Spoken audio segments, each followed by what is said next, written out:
So one of the main issues with the guitar is that the neck has come forward, and I need to explore why that has happened. Clearly that you can see that we've got this impossible action here caused by that movement. The question is, why did the neck do that?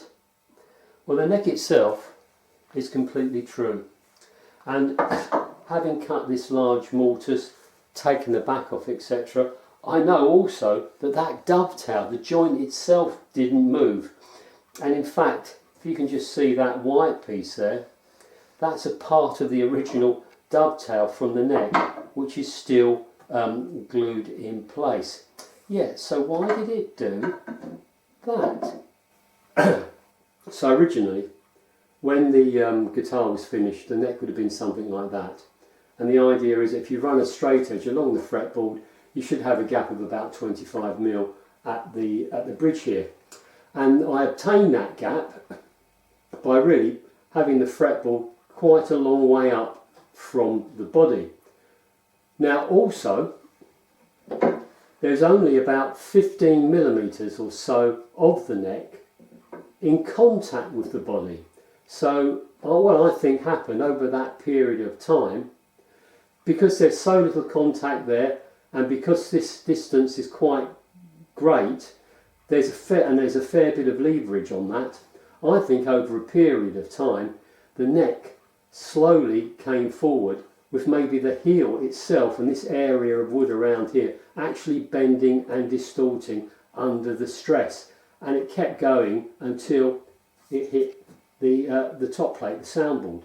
And indeed, I think if that top plate hadn't been there, it would have continued to bend, and eventually you would have seen cracks appear at the back of the heel there.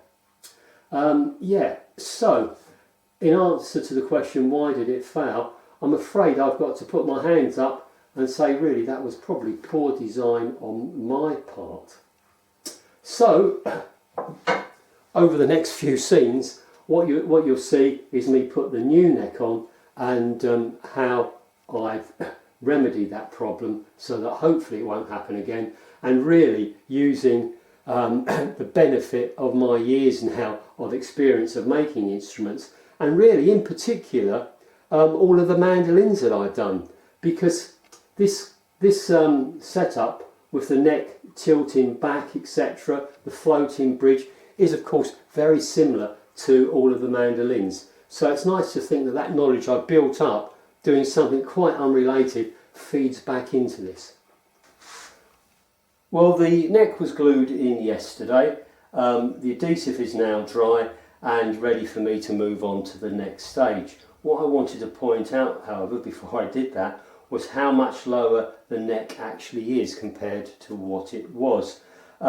This neck now is about 10mm lower than in its previous incarnation, but I've still got the correct height up here where the bridge will go, and I've achieved that by tilting the neck back at an angle of 4 degrees, and that's about the correct sort of angle, 4 or 5 degrees for this type of instrument. But I didn't.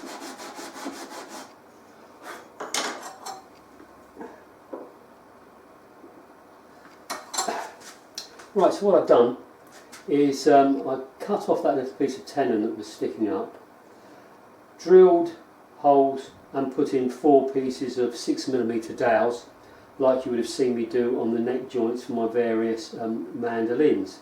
And now I've flattened off this area here, and that's where the fretboard extension, the fretboard support, will be glued.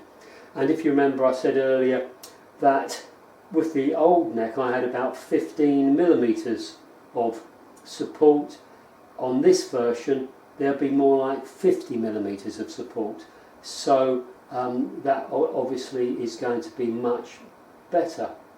So yeah, so that's the next job, to fit, where is it, to do the final fitting to this block here. So there's the fretboard extension, fretboard support. The underside has been shaped so it fits perfectly onto the body, and I'm temporarily holding it in place with a wood screw. Very difficult to accurately glue in place something of this shape, so the idea is that the screw will help obviously locate it, and when you tighten the screw up it will act as a clamp. And just to be on the safe side, I've also put a couple of little wooden pegs in here, and those wooden pegs are going to disappear later on, because what I'm going to do, this slot here for the carbon fibre, that will be routed right the way down here, so they'll obviously disappear. So the next thing then is to lay the fretboard on there, mark out the edges of the fretboard and do some final shaping on this before it's glued down. Right, so there's the fretboard extension, fretboard support ready to be glued on. All of these underside surfaces have had a coat of sanding sealer on, just to seal them, because obviously once that's fixed in place it'll be impossible to apply any finish to it. So yeah, off we go.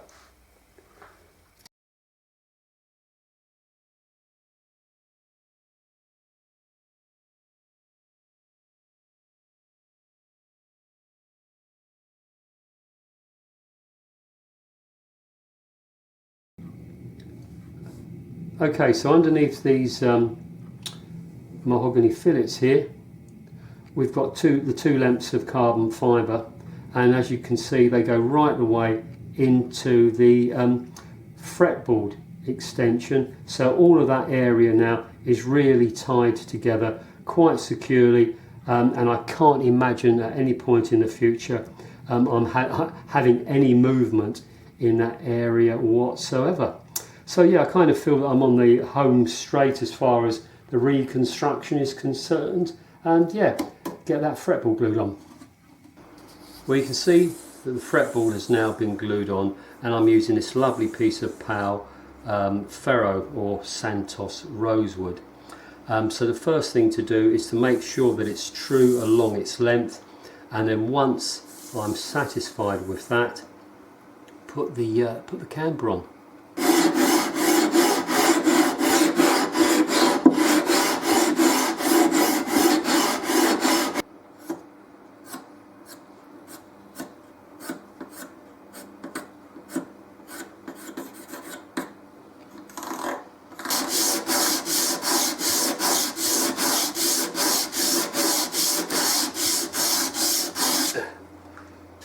So as you sand, if you watch those pencil marks, they will slowly disappear, and then you'll know that you've got the correct radius. So I'm now happy with the camber on the fretboard, and it's time to epoxy these pearl dot position markers in place. And then once the adhesive is set, I'll do a final clean up with 500 grit paper, some wire wool and some lemon oil to really bring the grain out.